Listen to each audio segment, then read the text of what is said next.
Mutiara Hikmah Official, menyingkap hikmah di balik sunnah.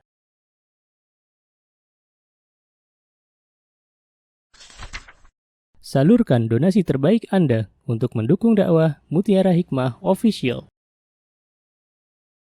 Umroh akhir tahun plus Daurah Parenting Islami bersama Ustadz Hanan Yasir MA, Ustazah Imro'atul Azizah, 2 kali sholat Jumat. Kelas Daurah Parenting setiap hari. Konsultasikan dan daftarkan diri Anda sekarang juga. Mari kita ikut serta dalam pembebasan tanah wakaf untuk pembangunan Masjid Mutiara Hikmah. Estimasi kebutuhan dana sebesar 1.125 juta rupiah. Bagi Anda yang ingin menyalurkan donasi, bisa melalui rekening Bank BSI di nomor rekening 2200220245 atas nama Masjid Mutiara Hikmah.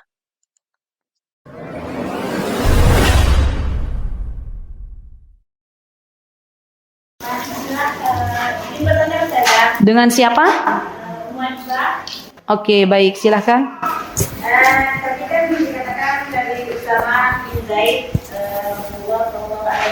Allahumma sholli wa sallim. Aku tidak meninggalkan satu golongan, satu godaan pun yang lebih membahayakan pada laki selain fitnah wanita. Nah, dari Imam Nawawi juga telah mengatakan bahwasanya yang dimaksud godaan wanita itu tidak lain bisa jadi dengan istri sendiri gitu. Istri sendiri. Nah, istri sendiri. Karena kebanyakan istri itu bisa membuat para suami malah jauh dari Allah. Seperti apa itu, Ustazah? Kenapa? Seperti apa menyikapi hal itu? Bagaimana menyikapi hal itu? Baik teman-teman, jazakillah khair, barakallahu fiik. Bagaimana menyikapi kalau ada dikatakan oleh Imam Nawawi bahwa termasuk dari godaan wanita adalah seorang suami bisa terfitnah dengan istrinya sendiri. Maka menyikapinya jadilah istri salihah. Jangan pernah menghalang-halangi suami kita ketika suami kita menunaikan haknya Allah. Ya kan?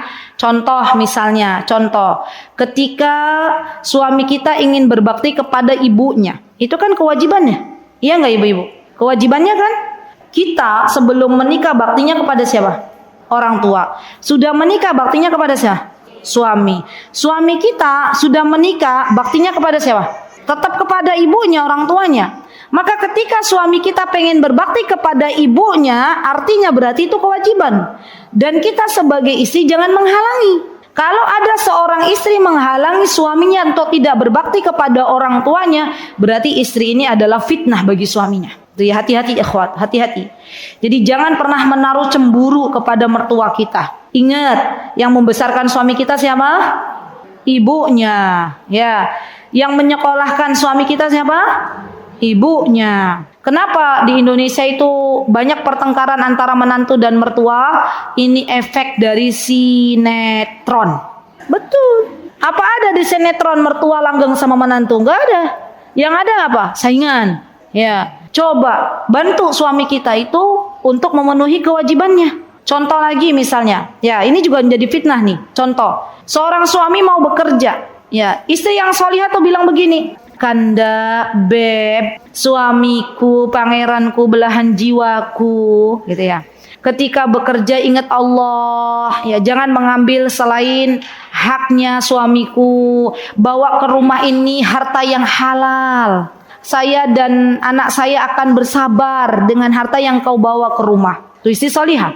Istri yang nggak solihah, suaminya mau kerja bilang apa? Beb, jangan lupa pulang bawa gelang cincin, gitu ya. Jangan lupa besok tagihan. Jangan lupa, udah sudah banyak permintaannya. Jangan lupa baju barunya, jangan lupa macam-macam. Suaminya pas nyetir ke kantor akhirnya belok kiri riting kanan. Ya, belok kiri riting kanan kenapa ibu-ibu? Kenapa laki-laki belok kiri riting kanan? Karena banyak di kepalanya permintaan dari istrinya.